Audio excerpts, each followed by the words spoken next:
Do you remember being a little kid and having books read to you? Do you remember not listening to what was being said? But as soon as you saw the pictures, everything made sense. Yeah, me too.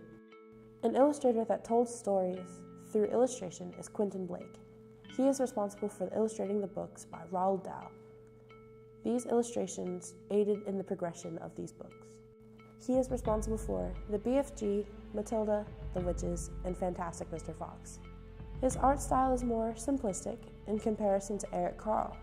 Eric Carle is responsible for the Very Hungry Caterpillar illustrations. This style is more angular and more focused on color value. An illustrator that focused more on the conceptual design was Maurice Sendak. His most popular short story is Where the Wild Things Are. These illustrations are more focused in the detail of overall appeal. Each monster was made different for relatability to the individuals.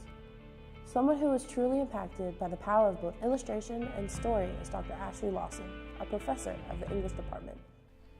I like that I get to live other lives. I get to have other experiences without ever having to go anywhere. I like to learn new things, and I think learning new things through stories sometimes is the most efficient and interesting way to do that. I tend to skew towards minimalism as opposed to the sort of photorealistic style. I think that there's more room for artist interpretation in minimalism because of their choice about what to include, what not to include. But just like prose style, I think images have a certain style to them that's important to identifying an author's personality. My favorite books that includes images and words is Alison Bechdel's Fun Home. It's a coming-of-age story of a young woman and dealing with her dad's experience as a closeted gay man, and her experience coming out. And I just think she tells it in a way that's very literary, but also very accessible and very identifiable, even if you haven't had those same experiences. Carol Bowman, the librarian here at Wesleyan, was also fond of the illustrative qualities within books.